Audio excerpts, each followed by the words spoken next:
दोस्तों मित्रों सभी को जय श्री राम। आज हम जानेंगे मदर टेरेसा का सच जानकर आप कांप जाएंगे आपकी रूह।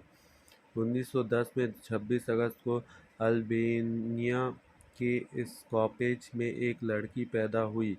नाम रखा गया बोझा बोया जीजू।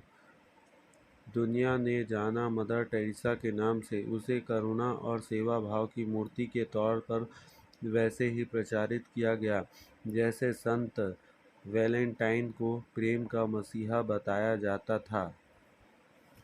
इससे इसकी आड़ में मदर टेरेसा का चावल के बोरे वाला परिचय छिपा लिया गया। यह नहीं बताया गया कि मदर टेरेसा नहीं कलकत्ता की पिशाच थी। भोपाल गैस त्रासदी का समर्थन किया था, करोड़ों रुपयों की हेर-फेर की थी। उसकी मिशनरी में बच्चे बांध कर रखे जाते थे। नन खुद को कोड़े मारती थी। वह एक ऐसे पादरी की रक्षक थी जिस पर एक बच्ची के यौन शोषण का आरोप था। मदर टेरेसा का दिल का दौरा पड़ने के कारण 5 सितंबर 1997 में मौत हो गई थी। लेकिन ऐसा भी नहीं है कि उनकी मौत के बाद यह सिलसिला बंद हो गया। उनकी मिशनरी ऑफ चैरिटी पर बच्चों के खरीद फरोख्त का आरोप है। मदर टेरेसा वेलफेयर ट्रस्ट के शेल्टर होम में बच्चियों के यौन शोषण की खबर में पिछले साल ही सामने आई थी। दिसंबर 2021 में गुजरात के मिशनरीज ऑफ चैरिटी के बाल गृह पर धर्म परिवर्तन का आरोप लगाया था। आरोप यह है कि यहाँ पर लड़कियों के गले में क्रॉस बांध जबरन बाइबल पढ़ाने के लिए मजबूर किया जाता है। उन्हें ईसाई धर्म अपनाने का लालच दिया जाता है। हिंदू लड़कियों को मांसाहारी भोजन दिया जाता है। The turning the sister who left नामक पॉडकास्ट में मदर टेरेसा के ऐसे ही डार्क साइड को दिखाया गया है। इसमें एक महिला की कहानी है जो अपने समाज में मजहबी व्यवस्था से बाहर निकलना चाहती है और मदर टेरेसा की मिशनरी में फंस जाती है। सबसे ज़्यादा अत्याचार तो मिशनरी में ननों के साथ होता है। इस पॉडकास्ट में दिखाया जाता है कि ननों के मरीज और बच्चों को छूने तक की मनाही थी और ना ही वो किसी से दोस्ती कर सकती थी। जिन बच्चों को वे देखभाल करती थी उन्हें ही छूने का इजाज़त नहीं था। इन ननों को खुद पर ही कोड़े बरसाने का निर्देश दिया जाता था और 10 साल से एक बार ही वो अपने परिवार से मिलने घर जा सकती थी।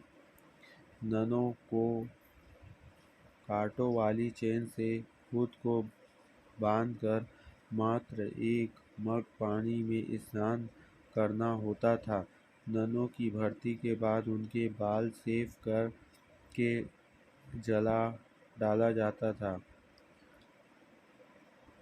टेरेसा पर आम जनता का ध्यान शायद 1970 में आई बीबीसी की एक documentary film something wonderful for God में शुरू हुआ था। उनका कोलकाता स्थित संस्थान पंडितों का इलाज नहीं करता था, बल्कि उन्हें बताया था कि उन्हें पापों के लिए ईश्वरीय दंड मिला है, जिसे उन्हें बिना शिकायत झेलना चाहिए। नोबेल पुरस्कार लेते वक्त टेरेसा ने 1979 में कहा था कि आज के दौर में शांति के लिए सबसे बड़ा खतरा गर्भपात है। टेरेसा शोषित और वंचित वर्ग की हितैषी थी। ऐसा तमाम कहानियाँ के विपरीत तानाशाहों के साथ भी उसके बहुत अच्छे संबंध थे। अपने जीवन के दौरान उसने अक्सर क्रूर तानाशाहियों का समर्थन किया और इस तरह अपने अत्याचारों को वैधता का लिबास देने का प्रयास किया। 1971 से 1986 के बीच पुलिस राज्य के रूप में हैती पर शासन करने वाले डुवेलियर के साथ टेरेसा के अच्छे संबंध थे। 1981 में अपनी यात्रा के दौरान उन्होंने शासन और गरीब को दोस्त बताया।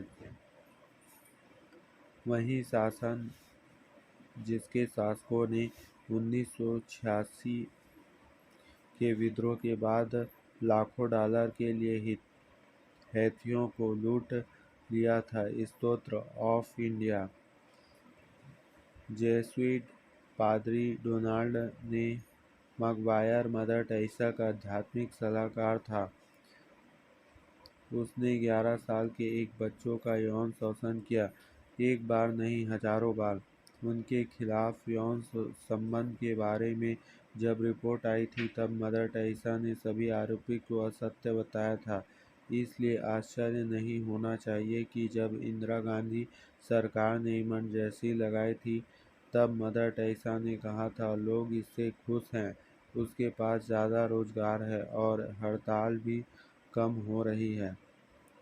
भारत में वास्तविक पवित्र सच्चे साधु संत को छोड़कर अपराधी नकली बने हुए संतों को मानना ये बुद्धि का दिवालापन है। भारत के सच्चे हिंदू संत की ही पूजा करनी चाहिए। जय श्री राम।